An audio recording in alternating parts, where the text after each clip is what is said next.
அனைவருக்கும் வணக்கம். குரங்கு ஒன்று தேன் குடிக்க ஆசைப்பட்டு அந்த தேன் கூட்டின் அருகில் சென்றது. நாக்கில் எச்சில் ஊற ஆசையோடு தேன் கூட்டை நெருங்கி அதனை கையால் தொடப்போக அங்கிருந்த தேனீ ஒன்று தன்னுடைய கொடுக்கால் குரங்கின் தலையில் பலமாய் ஒரு கொட்டு கொட்டியது. வலியில் துடித்த அந்த குரங்கு, தேனீயே, இவ்வளவு இனிமையான தேனை உருவாக்கும் உனக்கு எவ்வளவு கொடூரமான நச்சு கொடுக்கு இருக்கிறது, ஏன் இப்படி என்று கேட்டது. அதற்கு அந்த தேனீ சொன்னது, அந்த இனிமையான தேனை பாதுகாக்கத்தான் என்று. நமக்குள்ளே இருக்கும் நல்ல தன்மைகளை, நேர்மறை எண்ணங்களை, நமது நல்ல தேர்வுகளை, நமது நல்ல வாழ்வியல் நிலைப்பாடுகளை, நாம் சிந்தித்து தெளிந்த இறை கோட்பாடுகளை, நம்முடைய நல்ல ஆரோக்கியத்தை பாதுகாத்து கொள்ள சில நேரங்களில் நாம் சில கடினமான நடவடிக்கைகளை வெளிப்படுத்த வேண்டிய தேவை இருக்கவே செய்கிறது. அதுவும் முக்கியமாக இன்றைய நவீன வாழ்வியலில் நமக்கு சமாதானம் இல்லாத பல செயல்களை, இறை பொருத்தத்திற்கு முரண்பாடான பல செயல்களை, தீமை என்று தெரிந்தும் நேர விரயம் மற்றும் வீணானது என்று புரிந்தும் மற்றவர்களுக்காக, சூழ்நிலைகளுக்காக அவர்கள் ஏதேனும் நினைத்து கொள்வார்களோ என்று பயந்து அவற்றை நாம் செய்கின்றோம். காரணம், நாம் அமைதியை விரும்புபவர்கள் அல்லது வேறு வழியே இல்லை என்று நமக்கு நாமே சொல்லிக்கொள்கின்றோம். நம்முடைய மனசாட்சிக்கு முரண்பாடான செயல்கள் மற்றும் நிலைப்பாடுகள் நிச்சயமாக நம்முடைய சுயத்தை, நம்முடைய உயிர்த்தன்மையை சீரழிக்கும். நமது ஆன்மாவே நம்மை நிந்திக்கவும் ஆரம்பிக்கும்.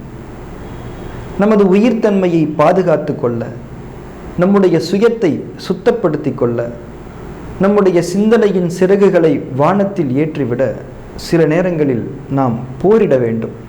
சில கடினமான நடவடிக்கைகளை, எதிர்ப்பை நாம் வெளிப்படுத்தத்தான் வேண்டும்.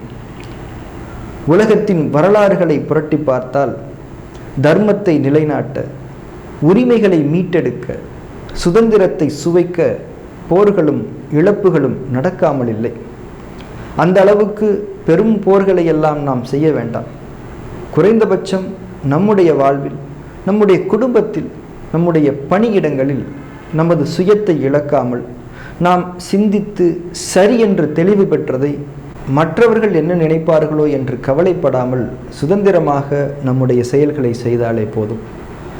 ஒருவர் என்னிடம் சொன்னார், சார், எனக்கு இயற்கையான முறையில் மருத்துவம் எடுத்துக்கொள்ள வேண்டும் என்று பெரிதும் விருப்பம்.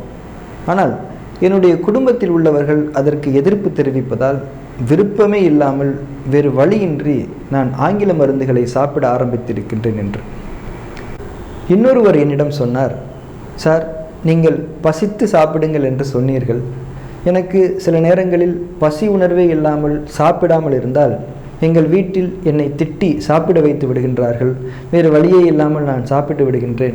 நீங்கள் சொன்னதை என்னால் கடைபிடிக்க முடியவில்லை என்று. இன்னொருவர் என்னிடம் சொன்னார், சார், நான் இறைவன் ஒருவனே, அவனுக்கு உருவம் இல்லை என்று உறுதியாக நம்புகின்றேன். எனவே நான் கோவில்களுக்கு போவது கிடையாது, சிலை வழிபாடுகள் செய்வது கிடையாது. ஆனால் என்னுடைய வீட்டில் இதனை புரிந்து கொள்ளாமல் என்னை கண்டனம் செய்கின்றார்கள். தினம் தினம் வீட்டில் என்னை பூஜை செய்ய வற்புறுத்துகின்றார்கள். எனக்கு மிகவும் கஷ்டமாக இருக்கிறது என்று சொன்னார். இன்னொரு பெண் ஒருவர் என்னிடம் இவ்வாறு சொன்னார், எனக்கு சுகப்பிரசவம் நடக்க வாய்ப்பு இருந்தது.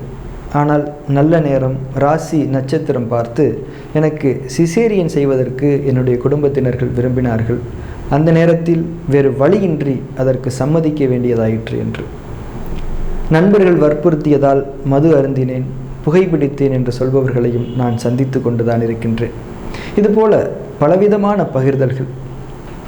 நம்மை அநீதியின் பாதைக்கு அழைப்பவர்களை, நம்முடைய சிந்தனை தெளிவுகளுக்கு மாறு செய்பவர்களை எதிர்த்து நாம் போர் புரிய வேண்டும், கோபம் கொள்ள வேண்டும், அழகிய முறையில் வாதம் செய்ய வேண்டும். நமக்கான நன்மைகளை நாம் எக்காரணத்தை கொண்டும் விட்டு கொடுக்கக்கூடாது. நம்முடைய வாழ்வு தனித்துவமானது. நமக்கான பாதைகளும் பயணங்களும் தனித்துவமானவை.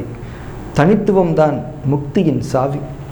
அந்த சாவியை பாதுகாத்து வைத்து கொள்ள நாம் சில நேரங்களில் இறைவனுடைய பாதையில் வரம்பு மீறாமல் போர் செய்வதென்பது நம்மீது குற்றமாகாது என்பது நான் ஏற்ற கருத்து.